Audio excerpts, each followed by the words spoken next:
Hey everybody, it's Cynthia Maynard from CynthiaMaynard.com, and I hope you're doing well today.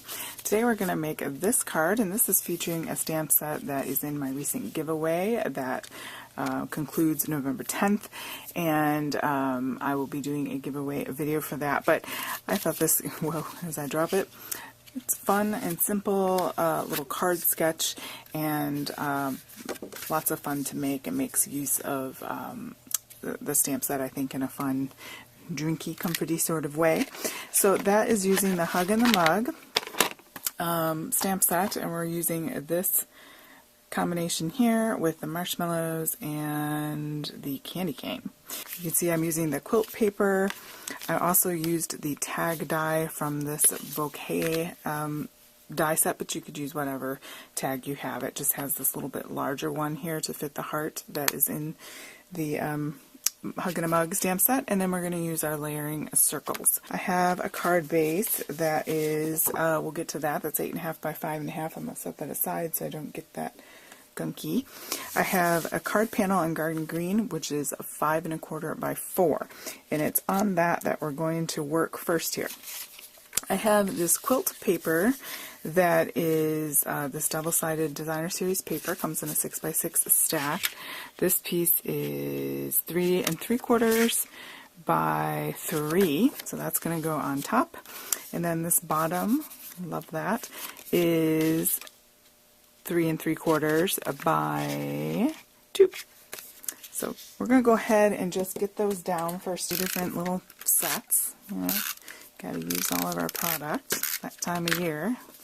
And I want to leave a border just like I would if this were a whole card panel, if that makes sense. So just make sure you leave a border all the way around. So I'm going to focus on as if this were a whole sheet down here, and make sure you get your sides lined up. And whatever imperfections we're covering up here with from the Wood Textures Designer Series paper, I have a piece here that is 1 by 3 3/4, just like so. So super easy. This can be customized in whatever colors you've got going on there. We do need a scrap piece of paper for our stamping, so let's have a sentiment in our mug situation here. So we're going to need, first of all, let's do our Garden Green, because that is for our sentiment. So hot chocolate is like a hug in a mug. And I'm going to use the right angle down here to go ahead and put my sentiment there. That way I have 2 straight lines to go off of when I go to cut it out. Get my Memento ink out. And then I'm going to come on over, keep my card out here as an example, and ink that up. And wherever you stamp that, you want to be able to get your circle out of there. So just, I'm going to go right there. Number here. So I stamped this twice because if you just stamped there, obviously nobody's marshmallows stay piled up in that tiny little bit. So I just stamped it twice.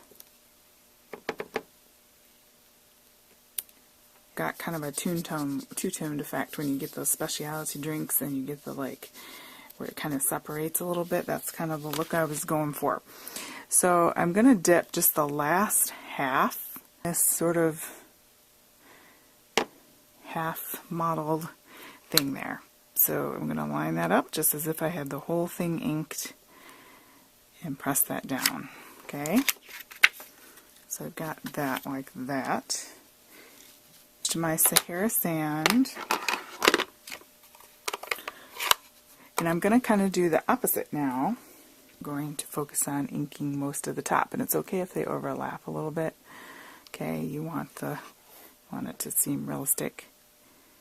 And then I'm going to go ahead and go right on there like that. That makes sense. I'm going to do the ink sticking out. That. And the way you can tell with the scallop circle is, of course, this is the rim that actually does the cutting, and this is the rim that does the cutting there. So you kind of have to line them up, because this rim is right on the inside, and this rim is on the inside, so you can kind of see. I don't know if that helps, because sometimes it's like, oh, which one goes with which? It's not like they're labeled. And if they are, it's some secret code that I don't know. So anyway, I'm going to go cut that out. All right, so I have that. So let's go ahead and stamp our heart before he gets away again.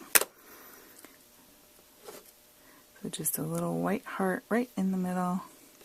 And then I cut out the red glimmer paper scallop circle, and this, I'm going to use my liquid glue to adhere that, since the glimmer paper has that texture to it. It's so pretty though. You could also use dimensionals if you wanted to pop this up. It's nice you have a little wiggle room with the wet glue so that you can get it with a nice little red border all around. It's on your trimmer, which is probably what I should do, but I'm going to go ahead and live on the wild side here and do that. And we're going to be using our copper trim and some linen thread. So this I'm just kind of putting right there. Piece of copper trim is just about 2 inches. And what's neat about this is you can use it like this, or you can kind of spread it out. It's like a netting tube type of weave. And so you can make it wider. Alright, so you want to go ahead and put a little glue under there for him to stick to. And then we're going to put this back on top, and that's also going to help keep that in. Alright, and we're just going to tie a little baby bow. I'm going to hope for a miracle here. You can kind of roll it so that it fits behind the little knot. I'm going to trim these tails down a little bit and put that on our tag. So tiny and cute. Just going to put a tiniest bit of glue, or you could use another glue dot, and put that right on the edge here of our thing there. Okay, and then we just have our card base. This is the thick Whisper Wipe 8.5 by 5.5, and then you just fold it in half. So on the inside of the card, opens up this way. Watch my inky fingers. I'm going to put sending warm thoughts. The card to get out your ink pads with. So little chocolate chips, you can kind of turn it. Cute. I need to open up a new package of regular size. I've got a lot of mini dimensionals opened. These Dollar Tree foam. They're very, very sticky. I'm just not convinced that's dry there. And I'm going to put that right on top. And there you have it. I'll let that dry a little bit more, and I'm going to bring in my old one. So go ahead and check that out. It's a neat stamp set, not very expensive, and you get a ton of things to play around with. Let me bring that stamp set back in. You even get like this little shelf you can do different things with, and you can decorate the mug in different ways. There's tea for the tea lovers, spoons, all sorts of fun things. Steam coming out, and great sentiment. So great all-in-one, inexpensive stamp set, guys. Go ahead and give this video a thumbs up. Please subscribe to my channel if you haven't done so already, so you stay in the loop for new videos and subscriber giveaways. Thanks, and have a great day.